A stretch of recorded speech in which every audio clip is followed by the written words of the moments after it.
To an extent.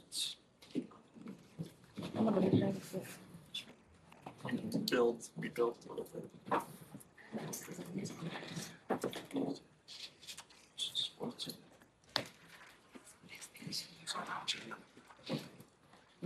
Thank you.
Good afternoon, everyone. Welcome back, Matt, and those of you who are traveling with the Secretary. Just pull up my opening comments here. All right, I'm going to start with an update on humanitarian assistance in Gaza.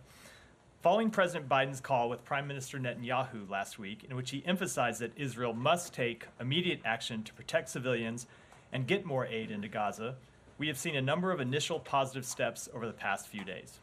First, the Israeli cabinet has agreed to open a new northern crossing, which could be operational this week and would represent an important step in delivering assistance directly to northern Gaza, where we know the humanitarian situation is most severe.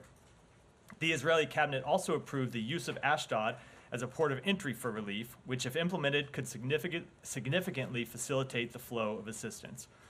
In addition, we have seen the initial implementation of a streamlined process for regular truck convoys moving from Jordan through Israel and into Gaza, carrying essential supplies to those in dire need. The government of Jordan has played an important role in facilitating humanitarian assistance to Gaza, and we commend them for being ready to step up and do even more. Yesterday, 304 aid trucks entered Gaza, the highest number of trucks in any single day since the conflict began. That number represents a significant improvement, but it is important not just that we see the daily number continue to grow, but that it be sustained over time. Our hope is that by later this week, 350 trucks will enter Gaza each day, and we are working hard across the United States government to make that happen. We also welcome the announcement that the IDF is establishing a coordination unit for deconfliction as a direct contact point with the humanitarian community. More than 200 humanitarian workers have been killed during this conflict, and we have repeatedly pressed the Israeli government on the need to improve its deconfliction and coordination measures. The creation of this new unit, which is something President Biden raised directly with Prime Minister Netanyahu on their call last week, and which Secretary Blinken has raised in his meetings with Israeli officials, can contribute to the safety of those who are working tirelessly to bring relief to the Palestinian people. We will be observing closely its establishment to verify that it operates as intended to ensure humanitarian workers can do their jobs as safely as possible. While we welcome these initial steps, it's crucial to recognize that much more needs to be done. Many Palestinians in Gaza are at risk of famine, and every single man, woman, and child in Gaza is experiencing food insecurity. So these recent efforts must be just the starting point for a sustained Israeli commitment to ensure that the people of Gaza have their basic needs met. We expect Israel to fully implement its commitments quickly, and we will be monitoring that implementation. As Secretary Blinken has said, ultimately, it is the results that matter, and we will be judging them on those results. With that, Matt.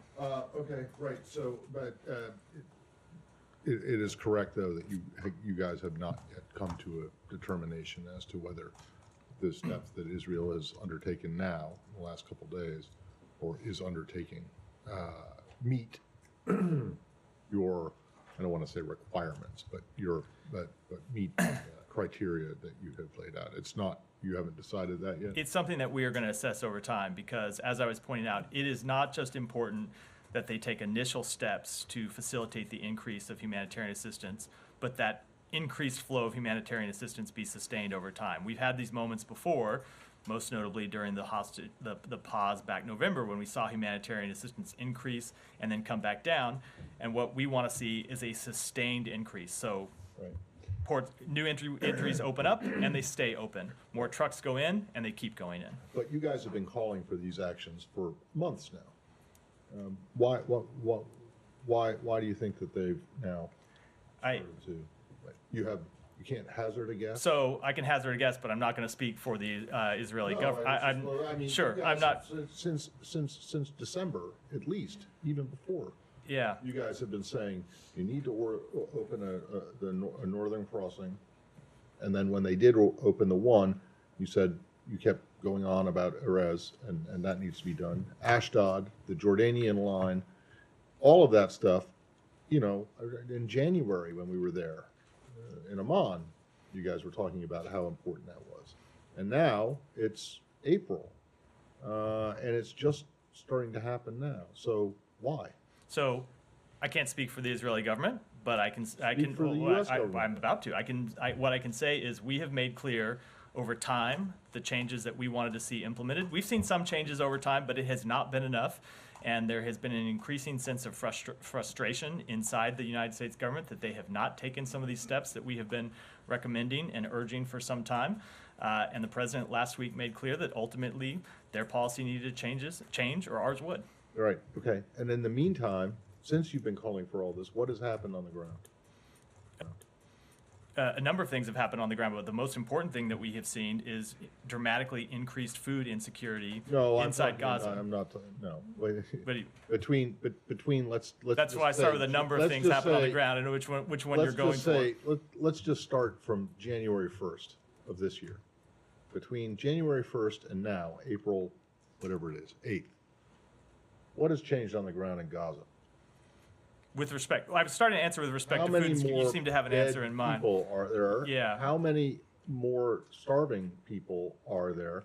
How many more civilian or facilities, infrastructure? How much more of that has been destroyed? How many more aid workers have been killed?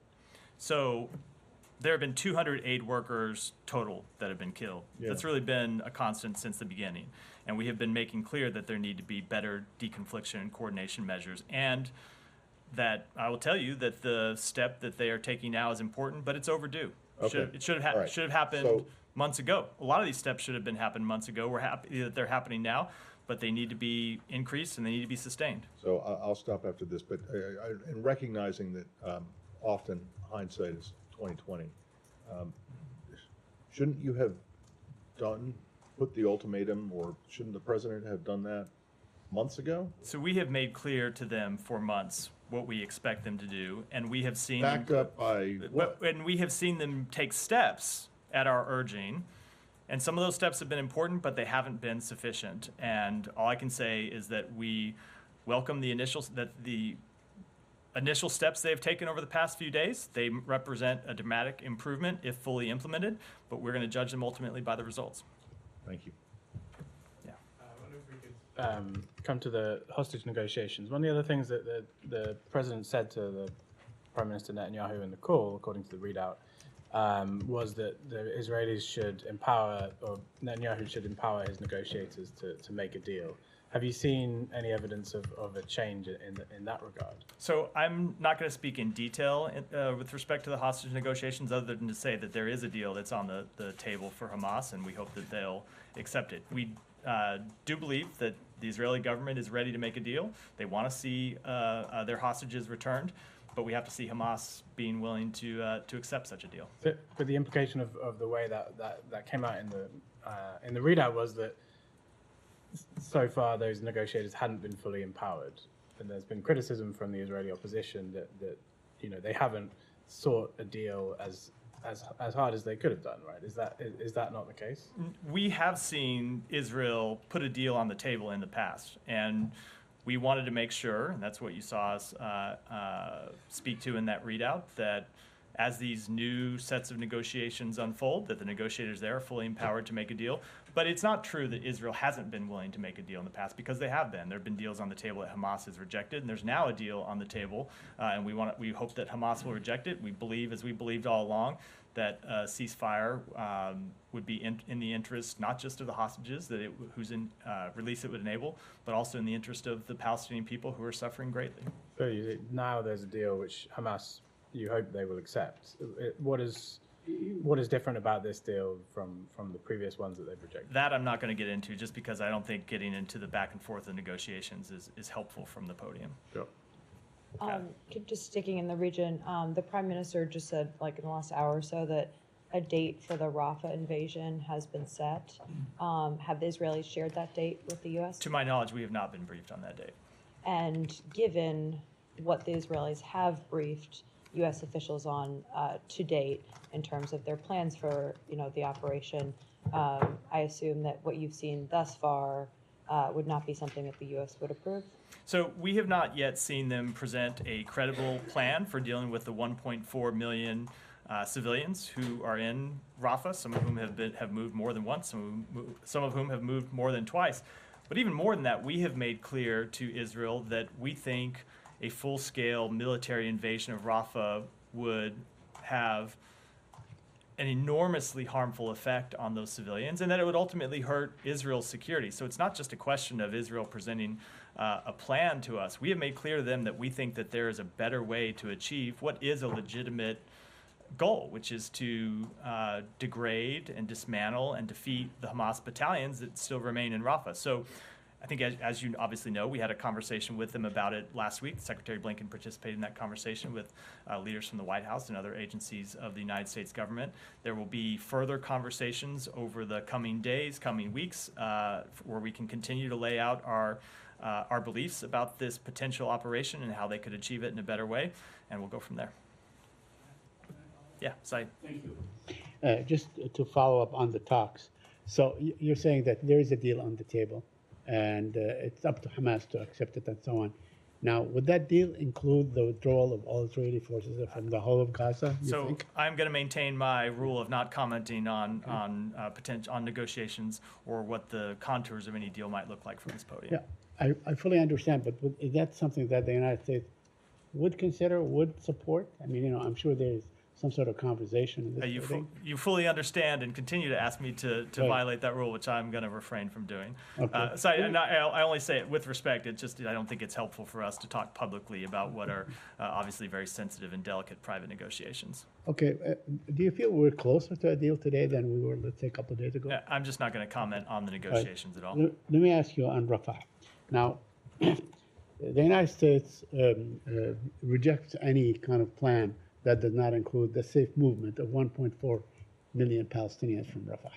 So that's not exactly it, Saeed. That's not exactly it. Just as I was trying to say in response to Kylie's question, we don't think a full-scale operation in Rafah is something that we could support in any event, because we Right. think it would, number one, harm all the more than 1.4 million Palestinians that are there.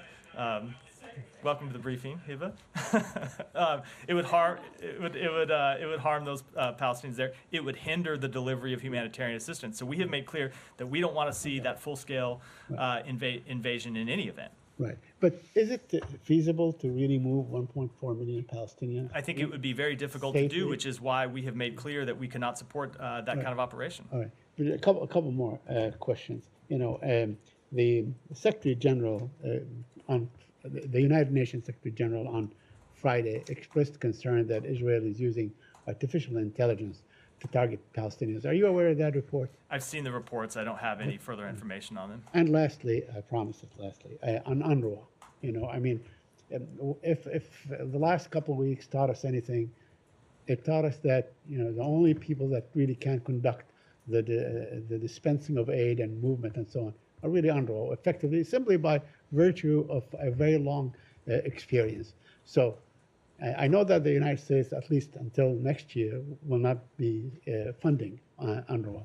But would you pressure the Israelis to allow UNRWA workers to conduct their operations in Gaza? Would you tell them that there seems to be no one else that can do this job as good as they can? We have repeatedly made clear to the Israeli government the important role that UNRWA plays in delivering humanitarian assistance, and said that that work should go on unhindered. Thank you. I have two questions. So you expressed concern about the fate of 1.4 million civilians who are trapped in Rafah. As you said, these people moved twice or three times at least. Would you accept returning these IDPs to the north, especially women and children? Because the Israelis seems to be opposing that. And by moving people from harm's way to an area that's being cleared and declared by Netanyahu as no military operations there, and Hamas is not viable, so why not allowing these people to go back to their original homes, So what left from them? we have made clear, the Secretary has spoken to this on a number of occasions, that we do want to see the Palestinian people be able to return to their homes, whether they be in Khan Yunis, whether they be in the north. Now, it needs to be safe for them to do so. They need to be able to return to homes that aren't in the middle of ongoing military activity. If there is unexploded ordnance, that ordnance needs to be dealt with. If there are booby traps or other IEDs that Hamas has left, those need to be dealt with, so people aren't returning to apartment buildings that are unsafe. But we do support the return of Palestinians to their homes and their neighborhoods, and have made that clear on a number of occasions. Sorry, how many livable homes in the north do you think that there are in Khan Yunis? How many actually, you talk about being safe and all this kind of thing. I mean, the destruction is pretty massive. It is a great question. So where would they return to? A huge number of them have been destroyed. That is without a doubt. There are some homes that are still habitable. There are some apartment buildings that are still habitable.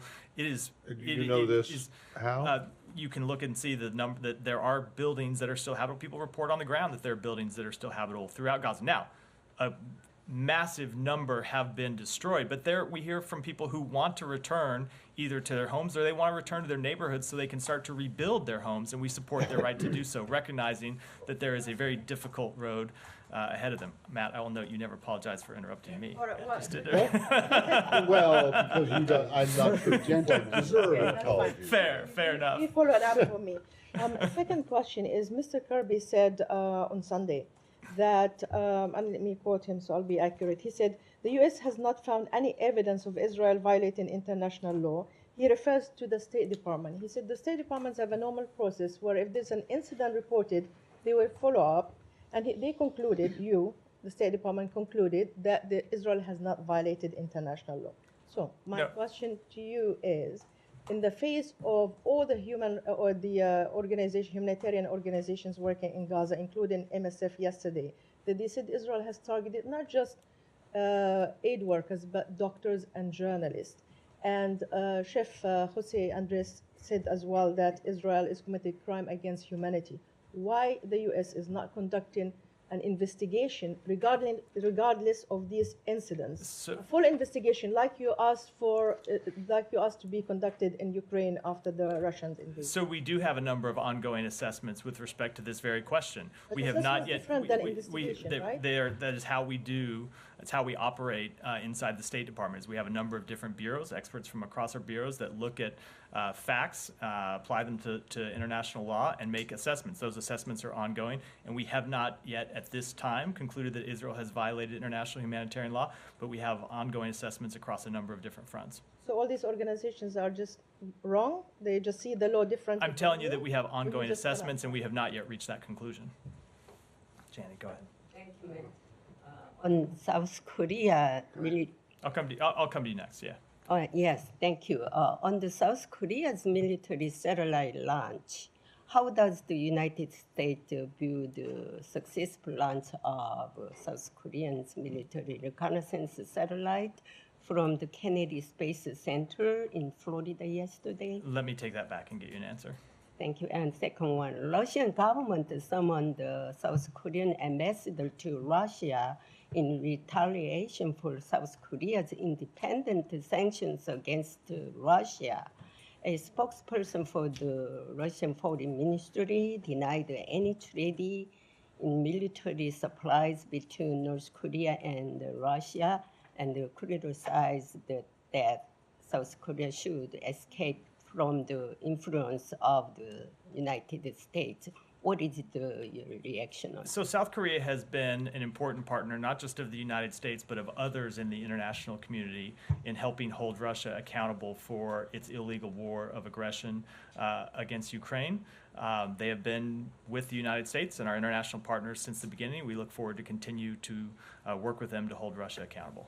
Go ahead. Thank you. Matt, I want to follow in Matt's line of questions regarding the steps that have been taken by Israel to elevate and ease this humanitarian situation. And I cannot but think that this because of what been reported, the threat of change of U.S. policy toward Israel during the call between President Biden and Prime Minister Netanyahu. But don't you think, because you've been pressed here by press and by humanitarian organizations to do that early, a few weeks early, maybe a couple of months early, don't you think that you were several steps behind? And if you acted this way, by waving this wand toward Israel, then they took the steps earlier, so many lives will be saved. I can only answer that by pointing again to how much we have worked on this question, and it hasn't just been a question of working on it over the last couple months, the first few months of 2024. It's something that we have been engaged in since day one. And if you look at the Secretary's very first trip to the region, just a week after October 7th, one of his top priorities was to open Rafah back then, which was closed, for the delivery of humanitarian assistance. And you saw President Biden on his first trip, when he came to Israel, pressing Prime Minister Netanyahu to open Rafah to allow humanitarian assistance to get in. We have consistently pushed to do that, and we have delivered results time and again in getting new crossings open and getting an increase in humanitarian assistance. Now, I think what you have heard from a lot of us inside the United States government is that there has been a growing sense of frustration that Israel hadn't done enough, and that their policy needed to change, and that they needed to allow more humanitarian assistance in. So all I can say is, when you look at where we are today, we welcome the steps that they have taken, but what I'm trying to get at is, in response to your question, this is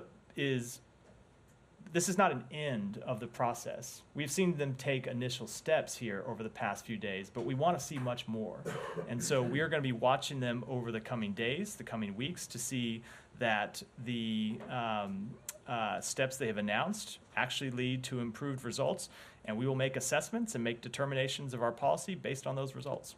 But my question was, don't you think that the process is slow? If you push harder by threatening earlier, you will get better results, because it seems that the Israelis are susceptible to you when you wave this wand. And what I'm saying is, we have pushed them on a number of things over time and seen them take results. We have seen the impact of American diplomacy. We have seen them open 3 crossings before the past few days to get humanitarian assistance in. We have seen them work with Jordan to allow convoys. And ultimately, what we determined is that the steps they had taken didn't deliver to what we thought they ought to. So we had seen them promise to let more trucks come in, and the delivery of trucks increases, but not enough. And so ultimately, when you look at the past few months where we have seen them make commitments and they deliver on those commitments maybe partially, or maybe because of logistic reasons or bureaucratic reasons, the steps that we thought would be fully implemented end up being partially implemented. Ultimately, that's where you see this sense of frustration in the United States government, where we tell them that ultimately, if your policy doesn't change, ours will have to. Now, again, I want to, the point I was trying to make a minute ago when I responded to your question is, I don't want to stand here today and say that everything has been solved, because we're not ready to say that. We have seen good initial steps, but we want to see how they're actually implemented to make sure that there is no Palestinian in Gaza who is going hungry.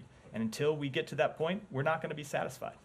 My last question is about the Iranians threatening to retaliate on the airstrike that struck their consulate in Damascus by attacking Israel directly. The Israelis say that they are put steps to ready themselves for such a strike. Are you worried that this will ignite the whole region if it happened?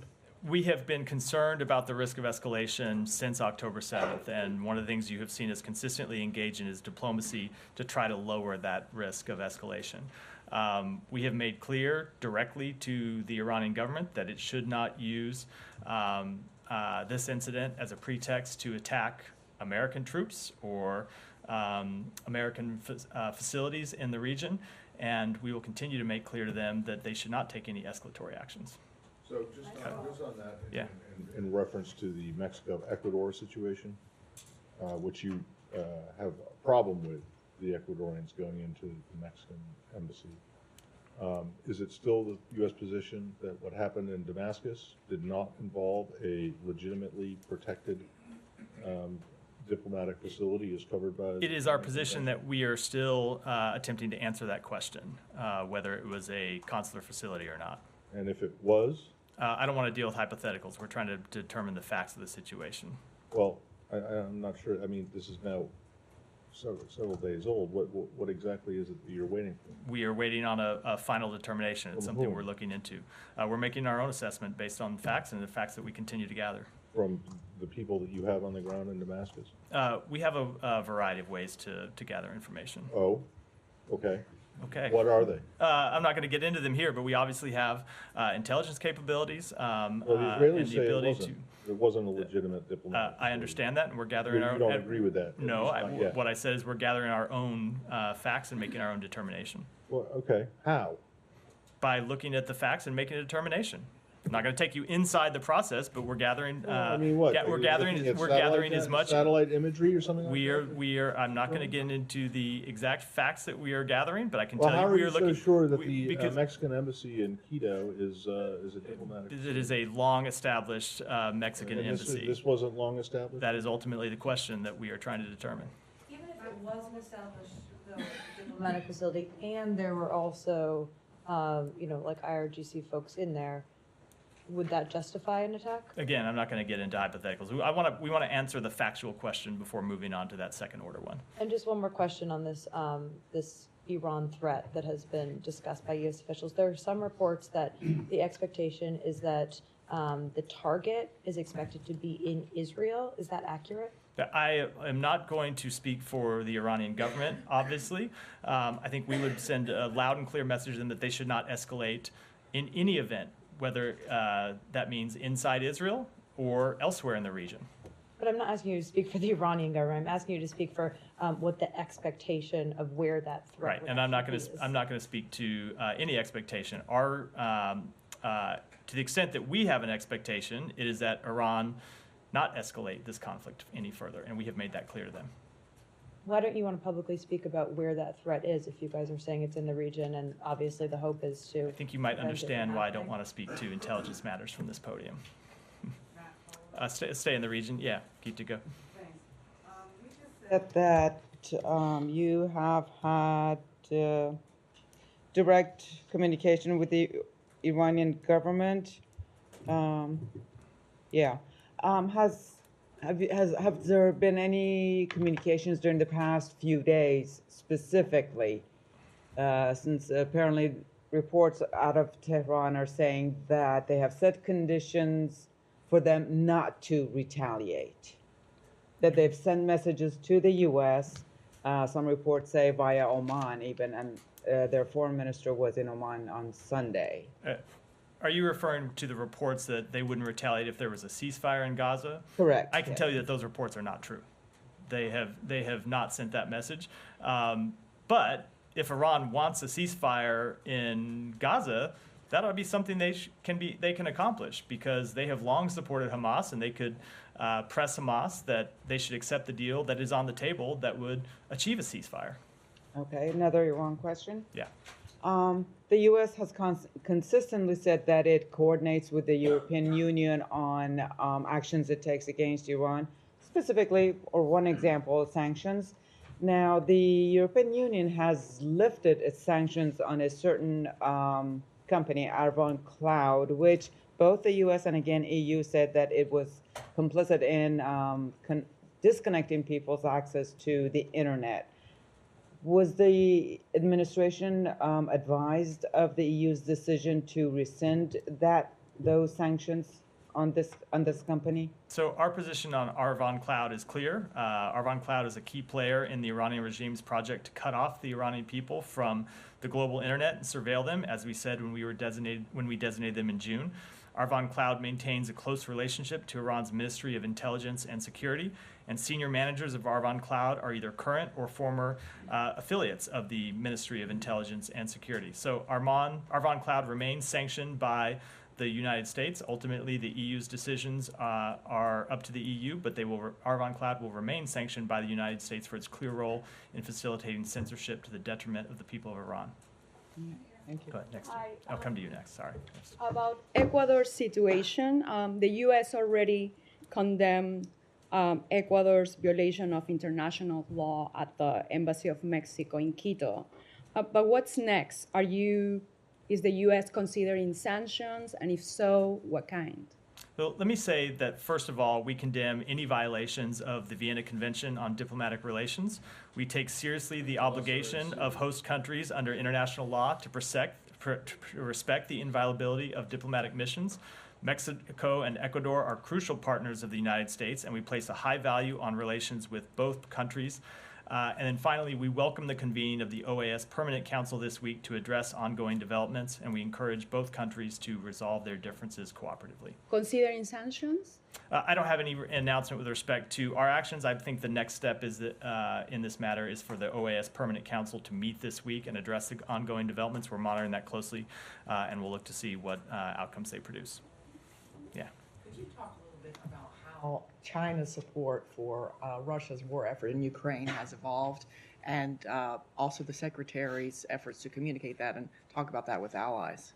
So we have been concerned really since the outset of that conflict about the PRC's support for Russia's war against Ukraine, and have been especially concerned over recent months about its efforts to help Russia reconstitute its defense industrial base.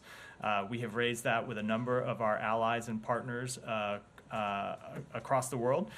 We have seen in recent months that the PRC has started to rebuild that industrial base. Essentially, they've been backfilling the trade from European partners that was suspended after the invasion and sanctioned, and that they have been helping provide the components that increase Russia's capabilities to attack Ukraine. That, of course, has long-term security impacts on Europe as well as the entire world. And so the Secretary has raised in a number of his meetings with allies and partners around the world the need to monitor those results and ultimately take actions to prevent them. Yeah. On Ukraine, last week the Secretary said Ukraine's future is in NATO. We've heard that before, but was there any discussion while he was there about a timeline for that, or is it still dependent on the end of the war? So nothing has changed with respect to a timeline. Obviously, there were discussions while the Secretary was at NATO about Ukraine. Foreign Minister Kuleba was there, and the Secretary met with him. But we have made clear for some time that ultimately that's a process that moves forward at the end of this conflict. Thanks so much. I do want to stay on Ukraine, but before that, very quickly to go back to what you just told Gita about Iran.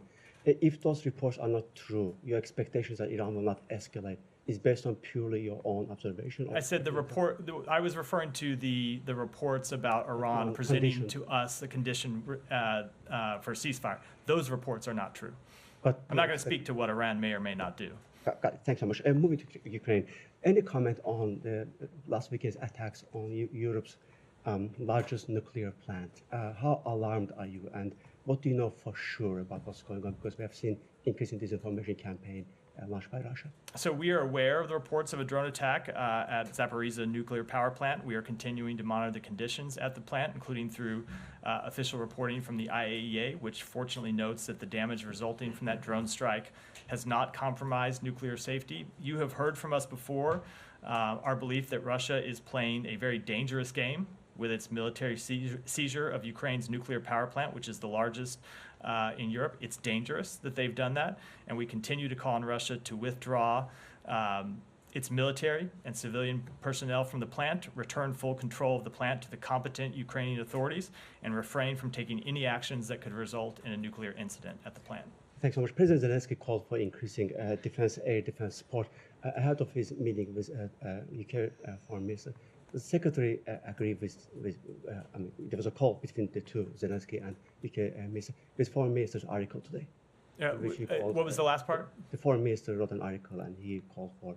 So we absolutely want to see assistance increase to Ukraine, and that starts here in the United States, where you have heard this administration make very clear that we want to see Congress pass the President's supplemental request, which would provide much-needed defense assistance to Ukraine. Thank you. We'll move to the South Caucasus, if I may. Following last week's meetings, we have seen clashes reported between Azerbaijan and Armenia. Is there any active, let's say, process going on in this town in terms of relaunching Washington meetings? You guys had a series of meetings last year. You stopped it.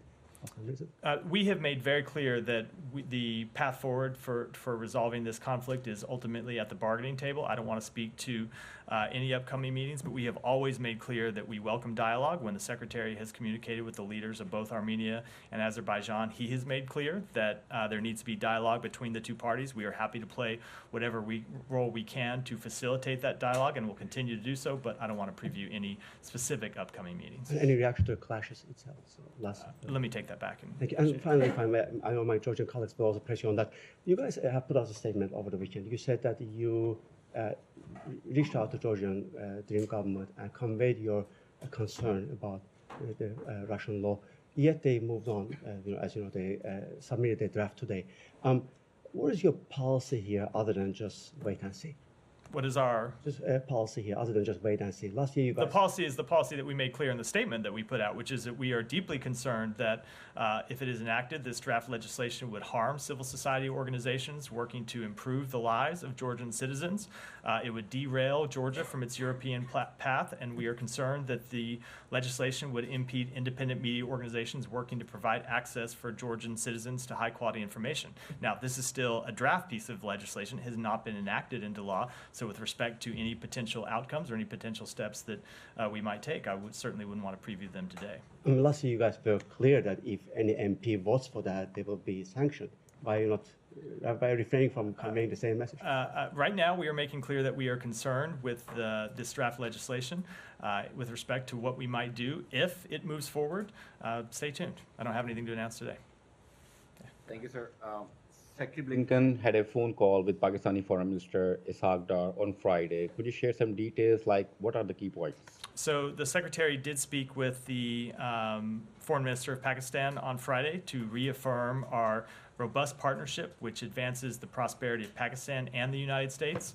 The Secretary and Foreign Minister Dar discussed the importance of continued cooperation on counterterrorism, expanding our trade and investment partnership, and advancing women's economic security and empowerment. So is there any discussion on Pakistan-India tensions? Because Pakistan Pakistan says that Indian government assassinated dozens of individuals in Pakistan, while the Indian Defense Minister appeared to confirm that the Indian government carried out extrajudicial killings in Pakistan. How do you see this situation? So we have been following the media reports about this issue. We don't have any comment on the underlying allegations, but of course, while we're not going to get in the middle of this situation, we encourage both sides to avoid escalation and find a resolution through dialogue. Thank you, Matt. As you are going to host the Iraqi Prime Minister next week here in Washington, D.C., do you have any comments on the recent agreements between Erbil and Baghdad and also the meetings between the IAKR president with the Iraqi leaders and the U.S. ambassador to Iraq? So, and have you urged the Iraqi Prime Minister to settle down these disputes with Erbil before coming to Washington, D.C., as some reports suggesting that? So I'm not going to get into those reports, but I will say that the upcoming U.S.-Iraq Higher Coordinating Committee meeting next week, next Monday, will highlight our shared bilateral priorities and the broad relationship between our two countries, including energy independence, financial reform, services for the Iraqi people, strengthening democracy and the rule of law, and enhancing educational and cultural relations. Representatives from Iraq's Kurdistan regional government will participate in these discussions. The United States supports a strong, resilient Iraqi Kurdistan region within a sovereign, stable, and secure federal Iraq, and we encourage the government of Iraq and the KRG to redouble efforts to resolve long-standing issues, bringing economic benefits to all Iraqis. You watching a movie, Matt? No, It's like the second. This is phone go off in the briefing day. Go ahead. Thank you so much, Matt. I just wanted to follow up on Gaza humanitarian aid issue. You said that these steps by Israel should have happened months ago. So I'm wondering if those steps could have been taken months ago, but Israel did not take them. Does that mean Israel was blocking the aid? Because we had this discussion before in this room, and you said you didn't think that they were blocking. No, it says what it means is that there's more that they could have done. And so we have seen them, as I said in response to one of the earlier questions, we have seen them take some of these steps. And then what has happened on a number of occasions is that ultimately some of the ways that you could increase the delivery of humanitarian assistance break down for a variety of different reasons. And I think that's why you've seen senior officials inside this government get incredibly frustrated that the steps towards improvement we thought we were going to be taken ultimately didn't materialize. And it's why you heard me say in my opening comments that when we look at the actions over the past 3 days, ultimately we're going to judge them by the results. So they absolutely could have done more. We're glad that they're doing steps now, but I'm not ready to stand here and make a definitive determination because we want to see humanitarian assistance increase. We want to see it sustained, and we don't want to see any of the problems that have marked the delivery of humanitarian assistance over the past few months reappear. We want to see them resolved, and that's what we're going to continue pushing for. Go ahead. Good afternoon. Yeah. Matthew, good to see you. So I'd like to ask you about a question on it. My question concerns religious liberty. I want to ask you about the State Department's proposed rules concerning non-discrimination in foreign assistance. I'm sure you're familiar with it. The comment period just wrapped up. Catholic leaders recently stated some concerns. One is, quote, "We respectfully urge the State Department, to ensure that NPRMs, known as the proposed rulemakings, honor religious liberty," end quote. My question, will the State Department honor religious liberty? Of course we will honor religious liberty. Moving on, wait, one more here. Right. The NPR, the church, the Catholic leaders also say the NPRMs, the rulemaking could chill, quote here, could chill Catholic entities' participation in foreign aid programs. What's your reaction to those concerns? So I'm not going to speak with respect to ultimately how we will decide on a specific rulemaking. There's a process that we go through here when it comes to any rulemaking that includes the solicitation of comments from outside groups and outside individuals. We take all of those seriously and ultimately take it into our decision-making process. Yeah, go ahead, all the way back.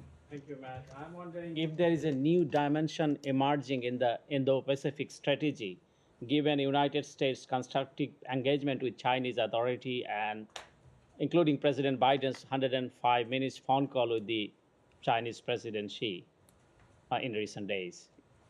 So our policy with respect to engagement in the Indo-Pacific has been consistent since the outset of this administration.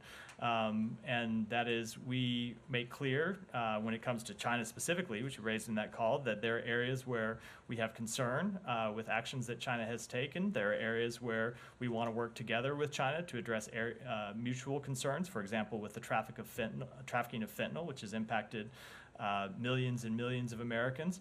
And ultimately, it is our job to manage the relationship responsibly to prevent any unintended escalation. At the same time, we are going to work with our allies and partners throughout the Indo-Pacific region on our broad vision of a region that is safe and secure and democratic. Is that true? The U.S. ambassador in Dhaka, Peter Hess, was in hiding just before Bangladesh's one-sided election due to alleged Indian pressure. The accusation was reportedly made by a senior Indian diplomat and former ambassador to Bangladesh during a book launching ceremony in New Delhi. So I haven't been following every book launch ceremony in New Delhi, but no, that is not accurate. I have a few other things on my plate, as much as I would like to. Go ahead in the back. Thank you, Matt. Netanyahu said the military is preparing to move more than million Palestinian civilians out of Rafah and then carry out an attack. Would you please clarify? You repeated many times confirmed that the Palestinians will not be evacuated. Also, how and where will they evacuate? To Cyprus, to Egypt? Where? So I don't have anything to add to what I said earlier in the briefing about this very question, which is we don't think that Israel can effectively evacuate 1.4 million people, that a full-scale invasion into Rafah would have an enormously harmful effect or impact on the civilians who are there, that it would hinder the delivery of humanitarian assistance, that it would actually hurt Israel's national security, and that's something, it's the kind of operation that we can't support, and that's what we remain in conversation with them about. Regarding the humanitarian assistance, in fact, the Muslim citizens of Gaza and Christian citizens of Gaza are not protected, and even the animals are not protected. How many Palestinian citizens should be killed, whether by fire or starvation, so you can seriously intervene? Why United States could not link the providing of military aid to IDF with allowing humanitarian aid into Gaza? We do not want to see a single Palestinian civilian killed. And that is why we have made clear that Israel needs to do more to improve its deconfliction and coordination measures. That's why we welcome the initial step they took over the weekend to establish a coordination center. Ultimately, that coordination center has to work. It has to have aid groups represented inside it to ensure that incidents like the World Central Kitchen strike and so many previous strikes that killed humanitarian workers are not repeated. And that's what we're going to continue to press But you them could for. put conditions to put conditions in. I've spoken to that. All right, go ahead. Thanks, Matthew. News just broke that Hamas has rejected the latest ceasefire proposal from Israel. Any reaction? So I have made it a rule since my first day here not to react to things that happen after I walk out to the podium or while I'm out at the podium that I haven't had a chance to see in full context, and I will largely stick to that rule. But of course, we have seen them reject a number of proposals before that we have thought would deliver incredible benefits to the Palestinian people that they claim to represent, most notably cessation of hostilities, but also conditions on the ground that would that would allow the delivery of much, much more humanitarian assistance. And while the administration has pressed Israel to get humanitarian aid into Gaza, isn't the famine and food insecurity ultimately Hamas's fault? So certainly we have seen Hamas hide behind human shields. We have seen Hamas start this conflict in the first place, and we have seen Hamas refuse to agree to a ceasefire that would enable the delivery of increased humanitarian assistance. And finally, with Congress back in session, Ukraine funding is a top agenda item. Reportedly, the House version is going to consist of the Repo Act, which would allow seized Russian assets to be sent as assistance to Ukraine. And it'll consist of reversing the administration's LNG ban to non-FTA countries. Does the administration support this? I would refer to the White House for a comment on that legislation. Thank you. He Matt. would go ahead, and then we're going to wrap for today. Just I want to follow up on the strike on the Iranian consulate in Damascus. You've been saying that you didn't want to expand the war, and you conveyed message to the Iranian that you don't want the escalation. But what about your conversation with the Israeli? Did you tell them on whether this was an escalation? So or what's your position? We have always made clear that we don't want to see Israel escalate this conflict in any way either. Now, again, we recognize that Israel is the victim of terrorism that is sponsored by Iran. Hamas, principally, has been sponsored by Iran, but Hezbollah, which sits to the north of Israel, of course, and continues to launch rocket attacks against Israeli civilian targets, is principally sponsored by Iran. And the Houthis, which have been significantly involved in terrorism, especially over the past few months, are sponsored by Iran. So we recognize that Israel is the victim of terrorism, has been the victim of terrorism repeatedly, that is sponsored by Iran. But no, of course, we don't want to see this conflict escalated in any way. So you don't support that? You consider this an escalation? I'm not going to speak to this specific strike, but I'll say we do not want to see the conflict escalated anyway. And with that, I'll take one more. And then we'll wrap. I just wonder if you could shed some lights on Secretary Blinken's trip to China. What's the difference between this trip and the one he had last year? Does he have different message and different mission this time? So we have said that the Secretary will be traveling in the coming weeks. We've not announced an exact date for that trip, let alone who the Secretary will be meeting with. So I think I will refrain from comment until we've moved a little closer to that trip. And with that, I'll wrap, because I think a number of you probably want to go out and see the eclipse. Everyone remember to wear your glasses. Huh?